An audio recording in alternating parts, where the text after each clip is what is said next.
Hello friends, स्वागत है आपका उत्तराखंड ऑनलाइन एजुकेशन हब में। तो गाइज आज संडे को आपका एग्ज़ाम था सहायक अभियोजन अधिकारी का। तो उसी के क्वेश्चंस को आज हम डिस्कस करेंगे। इसमें गाइज आंसर तो मैं बताऊंगा ही, साथ से जो एक्स्ट्रा इन्फॉर्मेशन हो सकती है जो आपके आने वाले एग्जाम्स में, जैसे 28 तारीख को आपका एग्ज़ाम है एफआरओ का, उससे रिलेटेड क्या क्या चीज़ें आपको कैसे पढ़नी है वो भी हम डिस्कस करेंगे। तो बढ़ते हैं क्वेश्चंस पे। वीडियो को गाइज लाइक कर दीजिए। पहला है आपका, आंध्र भोज के रूप में कौन जाना जाता है? तो आंध्र भोज गाइज ये जाना जाता है कृष्ण देव रॉय को। ठीक हो गया। बहमनी साम्राज्य के अंतर्गत आते हैं कृष्ण देव रॉय। कृष्ण देव रॉय का ही उल्लेख आपका किया गया है। अगर पूछता है मुगल बुकों में किस दक्षिण भारत के राजा का उल्लेख किया गया है, तो वो भी कौन आ जाएंगे? आपके कृष्ण देव रॉय आ जाएंगे।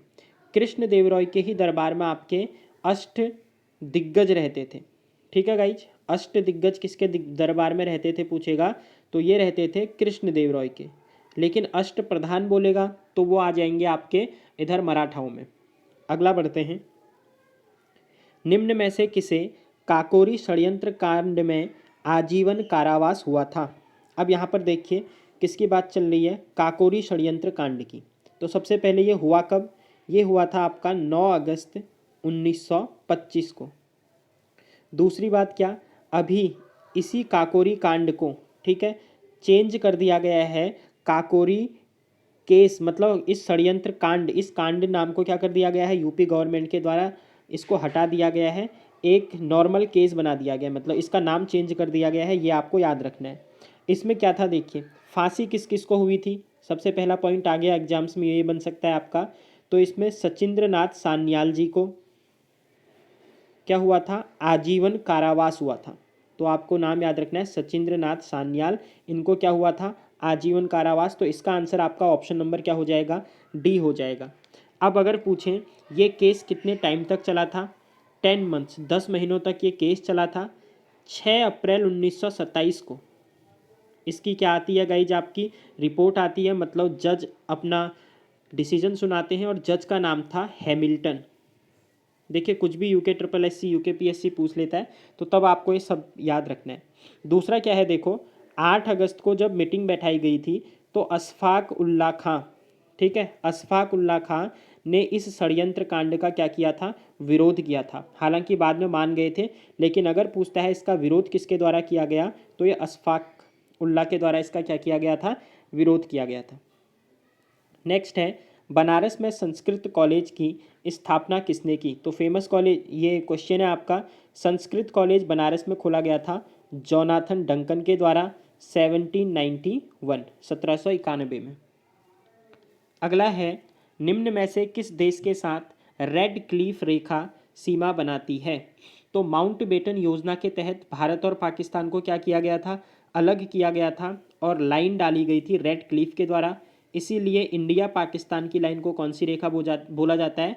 Red Cliff. ऑप्शन नंबर क्या हो जाएगा? डी। पहला ऑप्शन है यहाँ पर चाइना। चाइना के साथ जो रेखा बनती है वो है मैकमोहन लाइन। दूसरा, एक अफगानिस्तान के साथ याद रखनी है, अफगानिस्तान के साथ जो लाइन है उसका नाम है डूरंड लाइन। बढ़ते हैं नेक्स्ट क्वेश्चन पे गाइज। वीडियो अगर पसंद आ रही है तो आप वीडियो को लाइक कर दीजिए।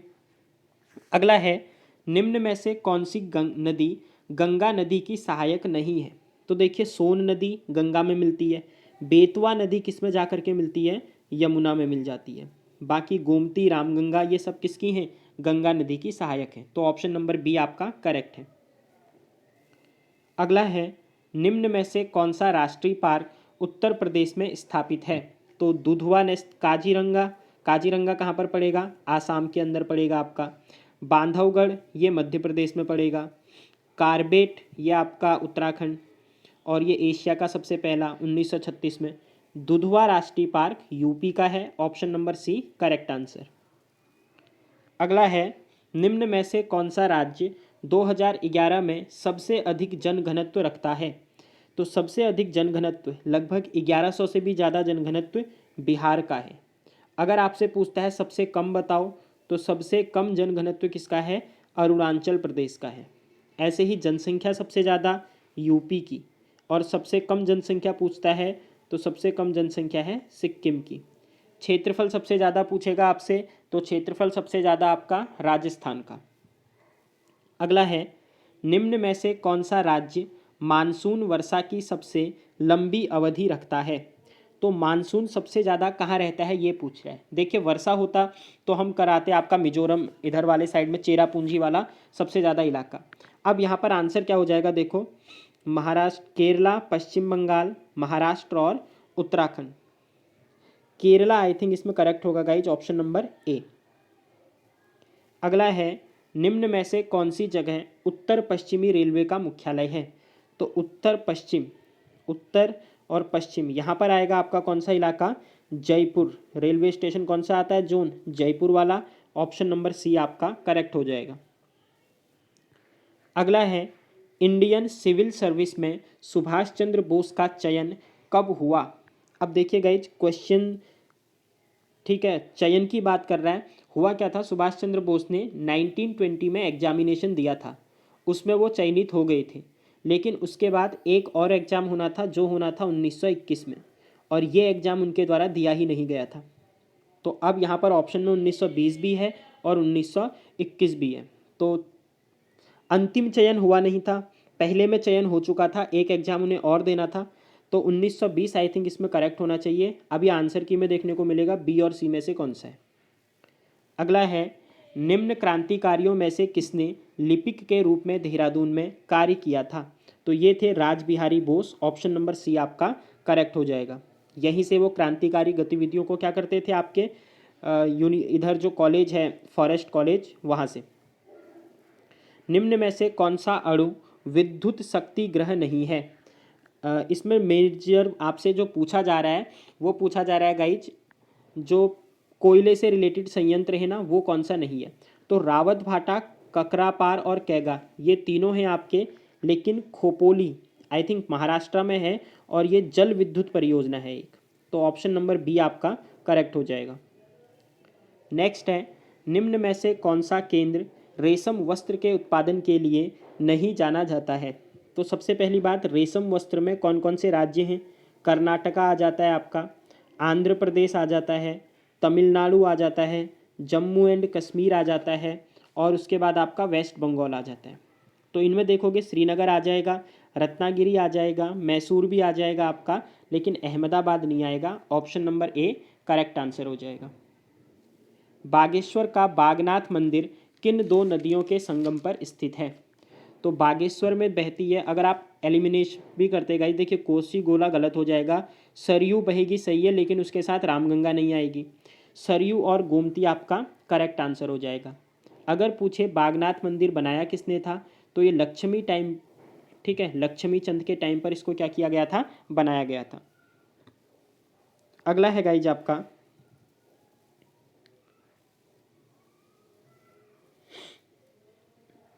ब्रिटिश शासन द्वारा राजकीय रक्षालय संस्थान की स्थापना कहाँ की गई? तो ब्रिटिश प्रशासन द्वारा राजकीय रक्षालय संस्थान, देखिए रक्षालय संस्थान की बात कर रहा है। और मुक्तेश्वर, पटवा डांगर, धर्मघर, धनौल्टी, ये क्वेश्चन देखना पड़ेगा गाइज। नेक्स्ट करते हैं, अगर आपको आंसर पता है तो आप कमेंट बॉक्स में बता सकते हैं। सर जॉर्ज एवरेस्ट ने अपनी वेधशाला कहाँ स्थापित की? तो एवरेस्ट के द्वारा अपनी जो वेधशाला स्थापित की गई थी मसूरी में 1932 में बनाई गई थी, ये आपको याद रखना है।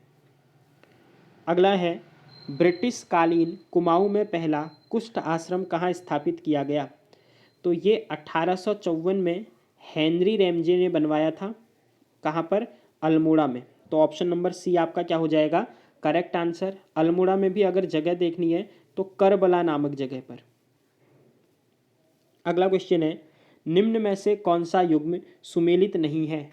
औली शीतकालीन खेल सही है, पंचेश्वर मत्स्य आखेट गलत है, पिंडारी हिमनद ट्रैकिंग सही है, हर्सिल जल क्रीड़ा ये भी सही है। तो ऑप्शन नंबर बी आपका इसमें गलत सुमेलित है। अगला प्रश्न है, उत्तराखंड में प्रचलित आभूषण धागुला शरीर के किस अंग में धारण किया जाता है? तो दो चीज़ें होती है, देखिए एक होता है सूत, सूत को पहना जाता है आपके गले में, और जो धागुला होता है ये पहना जाता है आपकी कलाई में। ऑप्शन नंबर सी आपका करेक्ट आंसर हो जाएगा। अगला है, निम्न में से कौन सा गुरुद्वारा उत्तराखंड में स्थित नहीं है। तो रीठा साहिब पता ही है आपको, चंपावत वाला हो जाएगा रीठा साहिब। नानकमत्ता यूएस नगर, हेमकुंड साहिब चमोली, पांवटा साहिब उत्तराखंड में नहीं है। Option number A. निम्न में से कौन सी फसल खरीफ मौसम में नहीं उगाई जाती है? मतलब कौन सी फसल रबी की फसल है ये पूछ रहा है। अब देखिए अगर ऑप्शन एलिमिनेट करें, मक्का ज्वार, ज्वार चावल, ज्वार दोनों में है ना, तो ऑप्शन ये तो वैसे ही एलिमिनेट हो गए। बाजरा और चावल, देखिए चावल यहाँ भी है, चावल यहाँ भी है, तो ये भी ऑप्शन में नहीं हो सकता। तो आपका बच क्या गया? जौ और सरसों। ये कैसी है आपकी? गेहूँ, जौ, सरसों ये सब रबी की फसलें होती हैं। बाकी चावल, मक्का, बाजरा ये होती है आपकी खरीफ की फसल। तो ऑप्शन नंबर ए आपका करेक्ट आंसर है। अगला है, भारत में मैंगनीज का सर्वाधिक उत्पादक राज्य कौन सा है? तो सबसे ज़्यादा मैंगनीज जो होता है गाइज, ये होता है आपके उड़ीसा में, धारवाड़ क्रम की चट्टानों में पाया जाता है। तो ऑप्शन नंबर डी। अगला है, विप्रलब्ध नायिका चित्र गढ़वाल कलम के किस चित्रकार की कृति है? तो गाइज आपका आंसर हो जाएगा मौला राम। तो मौला राम गढ़वाल शैली के सर्वोत्तम चित्रकारों में से एक माने जाते हैं। अगर आपसे इनके पिताजी का नाम पूछे तो मंगत राम इनके कौन थे? पिता थे। बहुत से इनके द्वारा क्या बनाए गए हैं? चित्र बनाए गए हैं, जिनमें उत्कंठिता नायिका, जयदेव वजीर, देखिए ये विप्रलब्ध नायिका है। इसी तरीके से आपसे अगर पूछता है उत्कंठिता नायिका ये किसकी कृति है, ठीक है, किसका चित्र है, तो ये भी किसके द्वारा बनाया गया है? मौला राम के द्वारा। अगला है, कुमाऊं में पहला क्षय रोगाश्रम कहाँ स्थापित हुआ? तो क्षय रोगाश्रम का मतलब है टीबी सैनिटोरियम की बात चल रही है। तो 1912 के अंदर गाइज ये बनाया गया था भवानी में। ऑप्शन नंबर बी आपका करेक्ट आंसर हो जाएगा। अगला है, कटारमल स्थित सूर्य मंदिर किस देवता से संबंधित है? तो कटारमल का मंदिर कटारमल ने बनाया था, उत्तराखंड शैली में निर्मित है, कोसी नदी के किनारे। ऑप्शन नंबर कौन सा हो जाएगा आपका? बी। इसे बड़ादित्य सूर्य मंदिर भी कहते हैं। इसके द्वार कहाँ पर है पूछता है, तो दिल्ली संग्रहालय में रखे गए हैं। अगला है, निम्न में से कौन सी जनजाति उत्तराखंड में नहीं पाई जाती है? तो थारू, बुक्सा, जौनसारी तीनों पाई जाती हैं। भील जनजाति यहाँ की नहीं है। सबसे ज़्यादा जनजाति किसकी है पूछता है, तो थारू की जो है बोक्सा जनजाति, थारू, बोक्सा, जौनसारी, ठीक है। जौनसारी क्या है आपकी? राज्य की गढ़वाल की सबसे बड़ी जनजाति। थारू कुमाऊं की सबसे ज़्यादा बड़ी जनजाति। अगला, निम्न में से सुमेलित कर सही उत्तर चुनिए। सौका जनजाति कहाँ रहती है पूछ रहा है? जौनसारी, देखिए जौनसारी रहती है चक्राता में। तो बी का तीसरा ऑप्शन, बी का तीसरा ऑप्शन केवल ऑप्शन नंबर डी में है, तो ये आपका करेक्ट हो जाएगा। तो सौका रहती है आपकी धारचूला में, राजी जनजाति रहती है डीडी हाट में, और थारू जनजाति रहती है खटीमा के अंतर्गत। अगला है, निम्न में से कौन सा युग्म सुमेलित नहीं है? बडन मेमोरियल चर्च, सेंट जोन्स इन विंडरलेस। अच्छा, चर्च के बारे में पूछ रहा है गाइस। देखिए बडन अल्मोड़ा में ही है, ठीक है, लेकिन सेंट जोन्स चर्च जो है ये आपका स्थित है लैंसडाउन में, ठीक है। तो option number B I think इसका होना चाहिए। इसके अलावा देखिए अगर चर्च की बात करें, अगर आपसे पूछे एबॉट माउंट चर्च कहाँ पर है, तो एबॉट माउंट चर्च है आपका लोहाघाट के अंतर्गत, ठीक है, लोहाघाट में पड़ता है। ऐसे ही अगर पूछे क्रिस्ट चर्च कहाँ पर है, तो वो मसूरी में है। किलोग मेमोरियल चर्च कहाँ पर है पूछता है। ये प्रमुख 7 चर्च जो हैं वो बता रहा हूँ। किलोग मेमोरियल चर्च ये भी मसूरी में है। सेंट मैरी चर्च कहाँ पर है पूछता है, तो लैंसडाउन में है। सेंट जोसेफ चर्च कहाँ पर है पूछेगा ही आपसे, तो ये स्थित है कोटद्वार के अंदर। और अगर पूछा जाए सेंट पॉल चर्च कहाँ पर है, तो ये है मसूरी के अंदर, 1840 में बना था। तो इसका आंसर ऑप्शन नंबर बी। अगला है, कुमाऊं के ब्रिटिश कमिश्नरों का कौन सा अनुक्रम सही है? देखिए ट्रेल ए और सी दोनों गलत हो गया, क्योंकि पहले थे गार्डनर, गार्डनर के बाद ट्रेल, फिर लूसिंगटन, फिर बेटन। ऑप्शन नंबर डी आपका क्या हो जाएगा? करेक्ट आंसर हो जाएगा। अगला है, उत्तराखंड के निम्नलिखित वृक्षों में से कौन सा ऊंचाई पर होते हैं? तो ऊंचाई के क्रम के अकॉर्डिंग पूछ रहा है आपसे। बाज, देवदार, साल और बुरांस। तो गाइड सबसे कम ऊंचाई पर साल आपको नीचे से ही मिल जाएगा। बाकी बाज जो होता है ये 1200 से 3500 मीटर की ऊंचाई पर उगता है। देवदार की बात करें तो 1500 से 3200 मीटर की ऊंचाई पर उगता है। साल वृक्ष की बात करोगे तो ये 800 से 1000 मीटर के ऊपर। ठीक हो गया। बुरांस का फूल 1500 से 3500 आगे जाएगा, तो ऑप्शन नंबर सी। अगला कह रहा है कौन सा युग्म सुमेलित नहीं है? विष्णुप्रयाग, अलकनंदा, ठीक हो गया। बनबसा यमुना नदी के किनारे है, ये गलत हो जाएगा। बनबसा या तो लिखना होता शारदा या लिखा होता काली नदी। चीला गंगा नदी, टिहरी भागीरथी, बिल्कुल सही। तो ऑप्शन नंबर बी आपका इस पे गलत सुमेलित है। अगला है उत्तराखंड में मैग्नेसाइट की पहली फैक्ट्री कहाँ स्थापित हुई? तो मैग्नेसाइट उत्तराखंड में मिलता है अल्मोड़ा के झिरौली में। तो ऑप्शन नंबर डी आपका क्या हो जाएगा? करेक्ट आंसर हो जाएगा। निम्न में कौन सा युग्म सुमेलित नहीं है?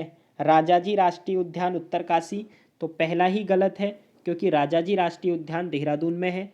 बाकी कॉर्बेट, पौड़ी और नैनीताल सही है। नंधौर अभ्यारण्य नैनीताल 2012 में बना था। नंदा देवी राष्ट्रीय उद्यान चमोली में 1982 के अंतर्गत बनाया था। राजाजी आपका 1983 में बना था और कॉर्बेट तो पहला है 1936 में। इसके अलावा सबसे छोटा नेशनल पार्क पूछता है तो फूलों की घाटी, जिसे नंदकानन भी कहते हैं आप, स्मिथ घाटी भी कहते हैं। सबसे बड़ा और सबसे नवीन ये है आपका गंगोत्री, सबसे बड़ा और सबसे नवीन गंगोत्री। टोटल नेशनल पार्क कितने हैं पूछे तो 6 नेशनल पार्क। अगला है नंदा राजजात का आयोजन कितने वर्षों के अंतराल में होता है? तो नंदा राजजात यात्रा निकलती है 12 वर्षों में प्रत्येक। ये उत्तराखंड की एकमात्र यात्रा जो कुमाऊं और गढ़वाल के साहित्यिक महत्व की यात्रा है। विश्व की सबसे लंबी पैदल यात्रा 280 किलोमीटर की नंदा राजजात यात्रा है। पिछली बार हुई थी 2014 में, होना था वैसे 2012 में, लेकिन हुई थी 2014 में। अगला है निम्न में से कौन सा युग्म सुमेलित नहीं है? सतोपंथ, अलकनंदा, ठीक है, अलकनंदा सतोपंथ ग्लेशियर से निकलती है। खतलिंग ग्लेशियर से भिलंगना का उद्गम, पिंडारी से पिंडर का, मिलम से रामगंगा का। ये गलत है गाइज, क्योंकि पूर्वी रामगंगा का जो उद्गम स्थान है, पूर्वी रामगंगा आपकी पेंटिंग या फिर दूसरा ग्लेशियर दिया होगा नामिक, दोनों ग्लेशियर है पिथौरागढ़ में। इन ग्लेशियर से निकलती है आपकी पूर्वी रामगंगा नदी। अगला प्रश्न है पंचेश्वर बांध का निर्माण किस नदी पर प्रस्तावित है? पंचेश्वर ये आपकी देखिए ऑप्शन में कभी चंपावत दे देता है, कभी पिथौरागढ़, और ये नदी बन रही है आप, ये नदी कौन सी बहती है यहाँ? काली नदी, ऑप्शन नंबर ए। अगला है स्वाधीनता संग्राम के दौरान जेल जाने वाली उत्तराखंड की प्रथम महिला। तो पहली महिला थी गाइज कुंती वर्मा, बिसनी देवी सा, विद्यावती डोभाल, बिसनी देवी सा। ऑप्शन नंबर सी आपका क्या हो जाएगा? करेक्ट आंसर हो जाएगा। अगला है उत्तराखंड में सिंचित भूमि को क्या कहा जाता है? तो सिंचित भूमि को तलाऊ, बिल्कुल सही। उपराऊ किसको कहा जाता है? जो असिंचित भूमि होती है। इसी तरीके से कटील, इजराइन लिखा हुआ है। इजराइन ऐसी भूमि को कहते हैं जो आपकी जंगलों के बीच में होती है और ये पथरीली मिट्टी में होती है इसमें।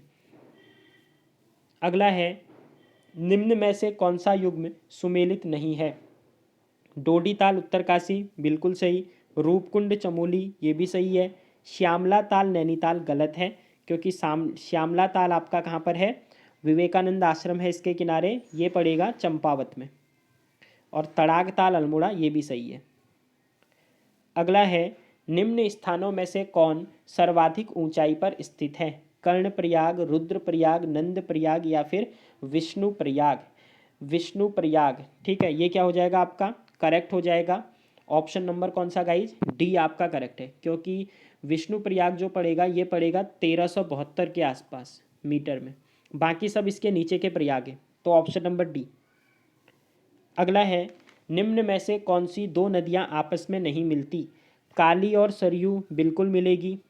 उसके बाद कोसी और गगास, कोसी और गगास आपस में नहीं मिल सकती, क्योंकि कोसी, ये जो गगास नदी है, गगास नदी है आपकी रामगंगा नदी की सहायक नदी, तो ये कोसी में नहीं मिलेगी। ऑप्शन नंबर बी आपका करेक्ट है। गंगा और नयार बिल्कुल सही है। यमुना टोन्स ये भी सही है। अगला है निम्न में से कौन सी नदी किसी हिमनद से नहीं निकलती है? रामगंगा पूर्वी, अभी अभी हमने देखा था पूर्वी रामगंगा कहाँ से निकलती है? पेटिंग और नामिक ग्लेशियर से। रामगंगा पश्चिमी बिल्कुल सही हो जाएगा, क्योंकि इसका उद्गम स्थान होता है आपका उत्तराखंड का पामीर कहा जाता है जिसे, दूधा तोली। ठीक है, 5 नदियाँ निकलती हैं, वूनो नदी है, आटागाड़ नदी है, पूर्वी नयार और पश्चिमी नयार है, और 5वीं नदी आपकी आ जाती है, ये आ जाएगी रामगंगा पश्चिमी। बाकी गौरी नदी भी आपका निकलेगी। ठीक है, गौरी गंगा जिसे कहते हैं। भागीरथी नदी का भी उद्गम कहाँ से होगा? ग्लेशियर से होगा। अगला है, उत्तराखंड के निम्न साहित्यकारों में से किसे ज्ञानपीठ पुरस्कार से सम्मानित किया गया है? तो 1968 Sumitra Nandan Pant, option number B Chidambara के लिए। भारतीय वन्य जीव संस्थान कहाँ स्थित है? तो ये स्थित है देहरादून के अंदर। FRI भी यहीं पर स्थित है। अगला है, छानछरी क्या है?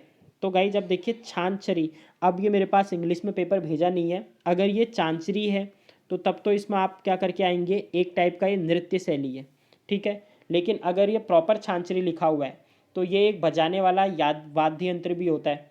तो अब ये देखना पड़ेगा इसके अकॉर्डिंग अभी ये ऑप्शन नंबर बी पे। लेकिन अगर इंग्लिश में CHAN, क्योंकि इंग्लिश में एक बार देखना पड़ेगा ये क्या लिखा हुआ है। बाकी चांचरी अलग है, छानछरी एक अलग चीज़ है, ये देखना पड़ेगा। अगला है, उत्तराखंड में ब्रिटिश प्रशासन द्वारा निर्मित सबसे पुरानी नहर कौन सी है? तो इनमें से सबसे पुरानी नहर अगर आप देखोगे तो ऊपरी गंग नहर हो जाएगी, जिसका निर्माण काल 1842 के ऊपर आई थिंक ये स्टार्ट हुई थी, और 1856 में जाकर इसका क्या हुआ था, निर्माण कार्य पूरा हुआ था। तो इसका आंसर कौन सा हो जाएगा आपका? Option number D.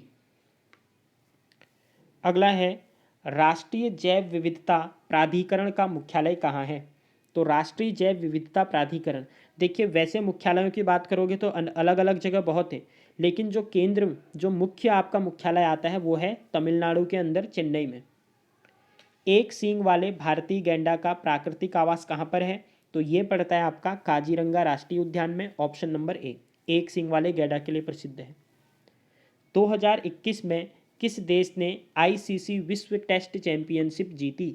तो टेस्ट चैंपियनशिप इंडिया और न्यूजीलैंड के बीच फाइनल मुकाबला हुआ था, जिसमें न्यूजीलैंड ने क्या करा था, इंडिया को हराया था, ऑप्शन नंबर बी।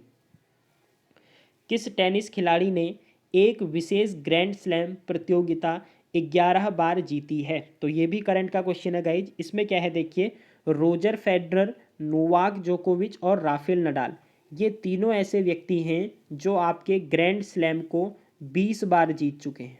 और इनमें से कौन, राफेल नडाल ऐसे व्यक्ति हैं जो फ्रेंच ओपन को, अकेले फ्रेंच ओपन को 13 बार जीत चुके हैं। ठीक हो गया, तो आपसे क्वेश्चन वही पूछा है, 11 बार जीती है, मतलब 11 से ज़्यादा बार हो गई, जब 13 आ चुका है तो राफेल नडाल आपका क्या हो जाएगा, इस प्रश्न का करेक्ट आंसर हो जाएगा। अगला है, उस प्रथम भारतीय महिला हॉकी खिलाड़ी का नाम बताएं जिसने ओलंपिक में हैट्रिक बनाई? तो उत्तराखंड की थी वंदना कटारिया जी, ऑप्शन नंबर ए। शीतकालीन ओलंपिक खेल किस वर्ष प्रारंभ हुए? शीतकालीन ओलंपिक खेल गाइज ये पूछ रहा है आपसे, विंटर ओलंपिक की बात चल रही है, तो अब 1896 नहीं करोगे आप, ये कब हुए थे, 1924 से स्टार्ट हुए थे, ऑप्शन नंबर सी, 25 जनवरी 1924। अगला है, निम्न में से कौन सा खेल विश्व में सर्वाधिक लोकप्रिय है? तो ये है आपका फुटबॉल लीग, लगभग 200 से प्लस फीफा वर्ल्ड कप में आई थिंक इस बार टीम्स ने भाग लिया था, तो बी ऑप्शन इसका करेक्ट है। अगला, केदारनाथ आपदा जून 2013 का कारण कौन सी नदी में आकस्मिक बाढ़ था? तो ये केदारनाथ में आई थी। अगर आप वैसे भी एलिमिनेट करोगे तो कौन सी नदी बहती है रुद्रप्रयाग में? मंदाकिनी नदी, ऑप्शन नंबर डी आपका क्या हो जाएगा, करेक्ट आंसर हो जाएगा। इसी के बाद आपकी इसकी लेंथ भी 5 किलोमीटर क्या हो गई है, बढ़ गई है। नंदा देवी राष्ट्रीय उद्यान की स्थापना कब हुई? तो 1982 में नंदा देवी राष्ट्रीय उद्यान बना। 1988 के अंदर इसको जब किस में कर दिया गया था, विश्व धरोहर सूची में भी सम्मिलित किया गया, ये आपको याद रखना है।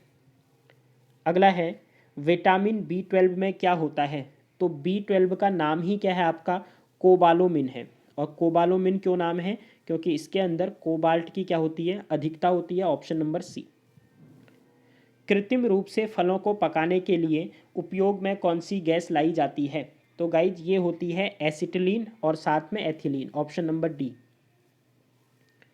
फॉर्मेलिन एक जलीय विलयन है, तो फॉर्मेलिन से बनता है formaldehyde, HCHO, option number D आप सी आपका करेक्ट हो जाएगा। पानी का शुद्धतम रूप, देखिए सबसे शुद्ध जल आसुत जल जो होता है ये होता है आपका बरसात का जल, जिसकी pH वैल्यू होती है 7.0, ऑप्शन नंबर डी।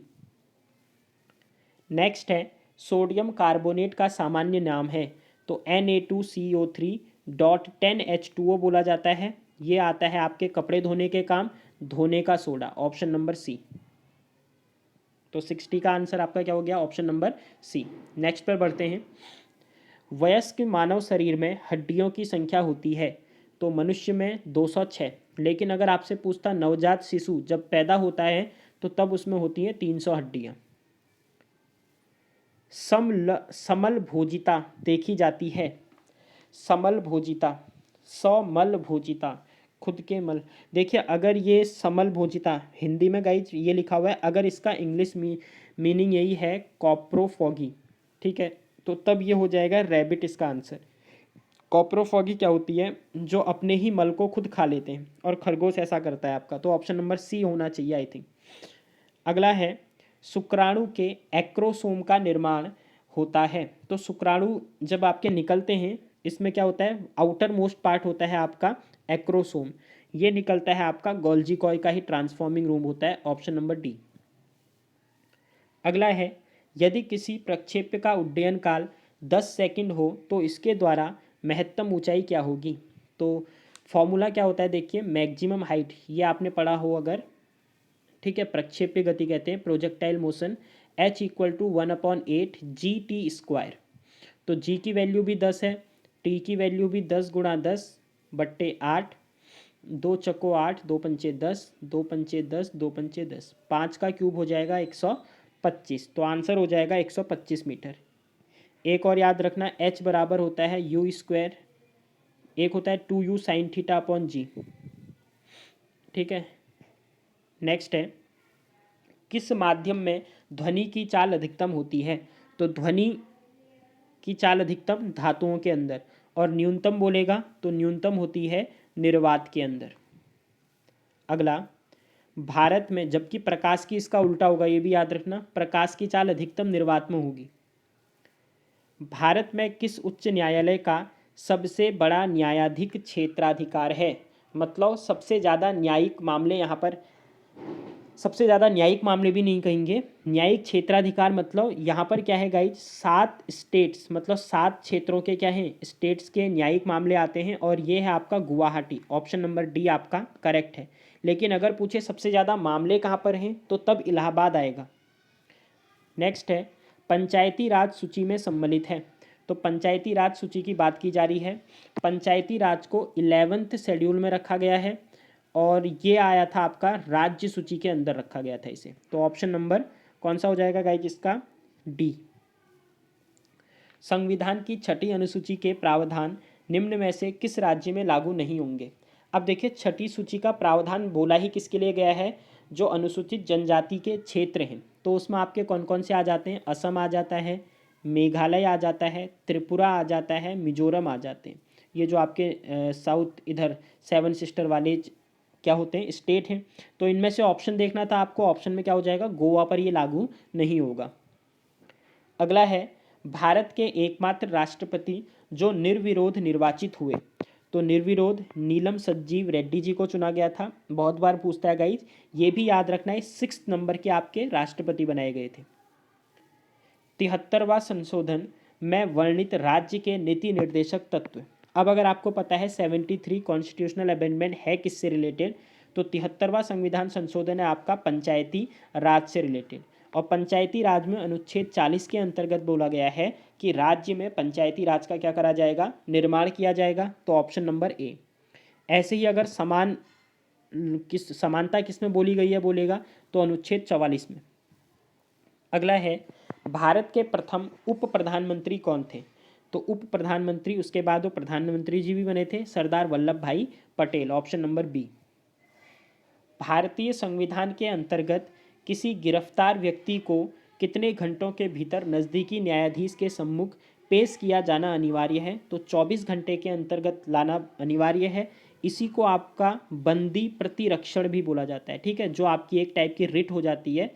तो ये भी याद रखना है आपको, 5 प्रकार की रिट जारी कर सकती है। भारत के नियंत्रक एवं महालेखा परीक्षक का कार्यकाल डैश वर्षों का होता है? तो नियंत्रक CAG, controller and auditor general बोला जाता है। अनुच्छेद 148 के अंतर्गत इनकी क्या की जाती है? नियुक्ति। या तो 65 वर्ष होने चाहिए या फिर 6 वर्ष होने चाहिए। इनमें से जो भी कार्यकाल पूरा हो जाएगा वो आपके रिटायरमेंट ले लेंगे। अभी कौन है? तो गिरीश चंद्र मुर्मू जी हमारे अभी क्या हैं? 14वें नंबर के CAG हैं। अगला प्रश्न है, भारत में ATM सेवा की शुरुआत किस वर्ष से हुई? ATM गाइड, सबसे पहला ATM खोला गया था मुंबई में और ये बैंक था HSBC 1987, ऑप्शन नंबर बी। अगला है, निम्न में से कौन सी भाषा संविधान की 8वीं अनुसूची में नहीं है? पारसी, संस्कृत, कश्मीरी, नेपाली। तो ऑप्शन कौन सा हो जाएगा? पारसी। अब देखिए 8वीं अनुसूची में कितनी भाषाओं का उल्लेख है? 22। लेकिन जब संविधान बना था तब इसमें केवल कितनी भाषाएं थी? 14 भाषाएं थी, ठीक है। पहले हुआ था 21वां संविधान संशोधन 1967 के अंदर, इसमें जोड़ी गई 15वीं भाषा सिंधी। फिर क्या हुआ था आपका? 71वां संविधान संशोधन, ये हुआ था 1992 में, इसमें जोड़ा गया था नमक को, ठीक है, 16, 17, 18। तो नमक में 9 नेपाली, मौ से मणिपुरी, कौ से कोंकणी। उसके बाद हुआ था आपका 91 के बाद आएगा 92nd, ठीक है, 92nd कॉन्स्टिट्यूशनल अमेंडमेंट 2003 में, और इसमें जोड़ी गई थी बोडो, मैथिली, संथाली और डोगरी भाषा को। तो इस तरीके से आपकी 22 भाषाओं का उल्लेख है। अगर पूछे पहली भाषा कौन सी है इसमें, तो असमिया पहली भाषा है। अगला है, भारत में पहले मध्यावधि चुनाव डैश में हुए थे? तो मध्यावधि चुनाव थे गाइज ये जब इंदिरा गांधी की सरकार थी 1971 पर, जब कांग्रेस आपकी टूट गई थी। तो ऑप्शन कौन सा हो जाएगा आपका? Option number B. अगला प्रश्न है, निम्न में से किसे 25वें महालेखा नियंत्रक के रूप में नियुक्त किया गया है? अब देखिए क्वेश्चन, 25वें महालेखा नियंत्रक बोला गया है, ये CAG नहीं है, ठीक है, कंट्रोलर एंड ऑडिटर जनरल नहीं है, ये केवल ऑडिटर जनरल की बात हो रही है। तो महालेखा नियंत्रक गिरीश चंद्र मुर्मू किया है तो गलत हो जाएगा, ये है दीपक दास, ऑप्शन नंबर ए। केंद्रीय बजट 2021-22 के अनुसार वित्तीय वर्ष 2021-22 में रेलवे के लिए कितनी राशि आवंटित की गई है? तो टोटल गाइज आपकी 34.83 लाख करोड़ का बजट पेश किया गया, ठीक है, और इस बजट में रेलवे को दिया गया है 1.1 लाख करोड़ का। तो ऑप्शन नंबर कौन सा हो जाएगा इनमें? Option number D. अगला है, विश्व जनसंख्या दिवस कब मनाया जाता है? तो ये मनाया जाता है 11 जुलाई को। अब आपको 2021 में अभी ये हो चुका होगा, तो इसमें क्वेश्चन पूछ सकता है 2021 का थीम क्या थी? तो थीम याद रखनी है आपको, ये थी important of covid pandemic on, important नहीं होगा, ये होगा impact of covid pandemic on fertility, ठीक है, फर्टिलिटी, जो फर्टिलिटी है उस पर कोविड-19 का कितना असर पड़ा है प्रजनन पर, ये आपका इस 2021 की थीम रखी गई है। अगला है, बजट 2021-22 के अनुसार किस से अधिक उम्र के पेंशन वालों को रिटर्न दाखिल करने, मतलब जो क्या था, रिटर्न जारी करते थे ना, दाखिल किया जाता है, तो वो 75 वर्ष से ऊपर के हैं तो उन्हें ज़रूरी नहीं है, ऑप्शन नंबर सी, ये इस बार के बजट में प्रावधान है। आयुष्मान भारत योजना के नए CEO के रूप में किसे नियुक्त किया गया है? तो इसके नए CEO बनाए गए हैं RS Sharma, option number C आपका क्या हो जाएगा गाइस, जिसका करेक्ट आंसर हो जाएगा। अगला है, फेसबुक के पहले अनुपालन अधिकारी अभी कैसे चले थे, करंट का क्वेश्चन है। तो इसमें उन्होंने बोल दिया था जितनी भी सोशल मीडियाज हैं उन्हें अपने कंप्लेन ऑफिसर को रखना पड़ेगा।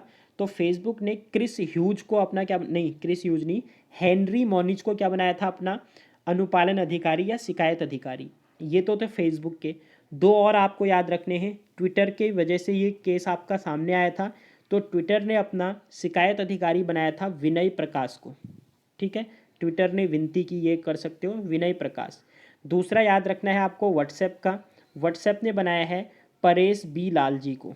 ठीक है, परेश लाल भी याद रख सकते हो। तो परेश व्हाट्सएप के हैं और विनय ट्विटर के, और हेनरी मोनिज किसके हैं आपके, ये हैं फेसबुक के। अगले पर बढ़ते हैं। उस भारतीय अमेरिकी का नाम बताइए जिसे नासा का कार्यवाहक चीफ ऑफ स्टाफ नियुक्त किया गया है। तो नासा का चीफ ऑफ स्टाफ ये हैं भाव्या लाल, ऑप्शन नंबर बी ए।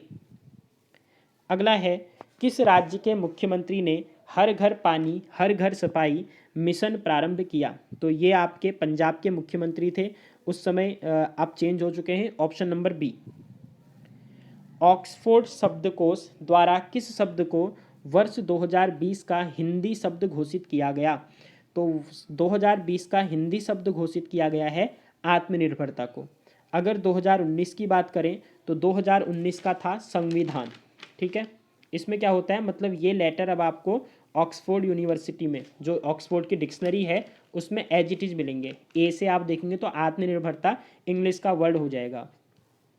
अगला, निम्न में से कौन 25 वर्ष की आयु में भारत की सबसे युवा महिला पायलट बन गई। तो ये हैं आयशा अजीज, ऑप्शन नंबर ए। नेक्स्ट है, प्रथम भारतीय महिला जिसने 2000 में ओलंपिक पदक जीता। तो फर्स्ट वुमेन थी कर्णम मल्लेश्वरी, इनके द्वारा ब्रॉन्ज मेडल जीता गया था पहला गाइज। वेट लिफ्टिंग से इनका संबंध है। अगला, विश्व की पहली रेल लीवरपूल तथा मैनचेस्टर के बीच किस वर्ष में चलाई गई। तो ये चली थी जिस वर्ष आपकी सरोजनी नायडू जी बनी थी, नहीं हाँ सरोजनी नायडू बनी थी 1925, आईएनसी कांग्रेस की अध्यक्षता की गई थी। उसके 100 साल पहले 1825 होगा, ऑप्शन नंबर बी आपका करेक्ट। भारत में कब चली थी, 1853, मुंबई से थाने के बीच डलहौजी ने मतलब डलहौजी के कार्यकाल में। अगला है, ऋग्वेद का निम्न में से कौन सा मंडल सोम देवता को समर्पित है। तो गाइज मंडल की बात करें तो 10 मंडलों में 7वां मंडल किसके बारे में बताता है आपको, ये बताता है 10 राज यज्ञ के बारे में। ठीक है, 10 राज यज्ञ के बारे में। 9वां मंडल किसको समर्पित है, तो सोम देवता को। 10वें मंडल में किसकी बात की गई है, वर्ण व्यवस्था की बात की गई है। हमसे क्या पूछा है, सोम देवता की बात, तो ऑप्शन नंबर सी। अगला है, निम्न में से कौन हर्षवर्धन का दरबारी कवि था। देखिए अश्वघोष लिखा गया है पहला। अश्वघोष किसके थे, ये कनिष्क के थे। नागार्जुन किसके थे, ये भी कनिष्क के थे। इनकी लीलावती पुस्तक भी है आपकी। ठीक है, और राजशेखर इनकी पुस्तक है काव्य मीमांसा, और ये रहे थे आपके, ये प्रतिहार वंश में थे। तो मयूर आपका इसका क्या हो जाएगा, करेक्ट आंसर हो जाएगा। देखिए अगर दरबारी कवि हर्ष के पूछा गया है तो मयूर, हरिदत्त, जयसेन, हरिसेन, ये सब किसके थे, हर्षवर्धन के थे। अगला है, प्राचीन भारत में आजीवक पंथ का संप्रदाय कौन था। तो आजीवक पंथ चलाया गया था मखमली गोसाल के द्वारा, ऑप्शन नंबर ए। अमीर खुसरो का आध्यात्मिक गुरु कौन था। तो इनके गुरु थे निजामुद्दीन औलिया जी, ऑप्शन नंबर बी। सुल्तान बनने से पहले निम्न में से किसने कड़ा के गवर्नर के रूप में भी कार्य किया था। तो ये किया गया था खिलजी वंश के संस्थापक Jalaluddin Khilji, option number B. Agra शहर की नींव किसने डाली, सिकंदर लोदी के द्वारा डाली गई थी, ऑप्शन नंबर सी आपका करेक्ट आंसर है। भारत का एकमात्र यहूदी वायसराय कौन था। तो गाइज एकमात्र वायसराय थे लॉर्ड रीडिंग, ये 21 में बने थे और 26 तक रहे थे। किसने हाउस ऑफ कॉमन्स में 1857 के विद्रोह को एक राष्ट्रीय विद्रोह घोषित किया। तो राष्ट्रीय विद्रोह 1857 के विद्रोह को बोला गया है डिजरायली के द्वारा, ऑप्शन नंबर सी आपका करेक्ट आंसर है। नेक्स्ट है, निम्न में से कौन चंपारण सत्याग्रह से संबंधित नहीं है। कौन नहीं है गाइस, देखिए अब ये फिर से क्वेश्चन। राजकुमार शुक्ल, इन्होंने तो आमंत्रित ही किया था, तो सही है। संत राउत भी होंगे, राजेंद्र प्रसाद भी थे, स्वामी सहजानंद नहीं थे, ऑप्शन नंबर डी आपका करेक्ट है। इल्बर्ट विल विवाद किस वॉइसरॉय के काल में हुआ। इल्बर्ट विल ऐसा बिल था जिसके समर्थन में भारत में आंदोलन हुए थे। अगर पूछे निम्न में से कौन से बिल के समर्थन में भारत में आंदोलन किए गए भारतीय जनता के द्वारा, तो वो इल्बर्ट बिल था। क्यों? क्योंकि इसमें इस बिल में बोला गया भारतीय नागरिक भी उस केस की आपकी पैरवी कर सकते हैं जज, जिनमें कि क्या किए हो, कोई भी यूरोपीय नागरिक फंसे हो। तो इस बिल का विरोध किया गया था यूरोपियंस के द्वारा। उत्तराखंड की बात करें तो बुद्धि बल्लभ पंत के समर्थन में, उनकी अध्यक्षता में इस बिल का समर्थन किया गया था। तो ये हो जाएगा Ilbert bill Lytton Lansdowne Ripon Curzon. तो ये लॉर्ड रिपन के टाइम पर आया था। 98 का आपका करेक्ट हो जाएगा सी ऑप्शन। राष्ट्रीय लोकमान्य तिलक पुरस्कार 2021 के विजेता कौन है? साइरस पूनावाला जी को ये पुरस्कार दिया गया है। अगला है कमलात्सवे एन अमेरिकन लाइफ पुस्तक के लेखक कौन है? तो गाइज कमलात्सवे एन अमेरिकन लाइफ, ये पुस्तक जो लिखी गई है वो लिखी गई है डैन मोरेन के द्वारा। अब डैन मोरेन ऑप्शन में है नहीं, आई थिंक अब इसका आंसर देखना पड़ेगा आपको कौन है इसके राइटर। बाकी सारे क्वेश्चन मैंने करवा दिए हैं। किसी भी क्वेश्चन में अगर आपको कोई डाउट लगता है तो आप पूछ सकते हो। मैंने ज़्यादा उससे रिलेटेड जो आगे वाले एग्जाम में आ सकती है वो भी करवा दिया आपको। वीडियो गाइज पसंद आए तो वीडियो को लाइक कर दीजिए, शेयर कर दीजिए और चैनल को सब्सक्राइब। तो मिलते हैं न्यू वीडियो के साथ, तब तक के लिए bye, thanks, have a good day.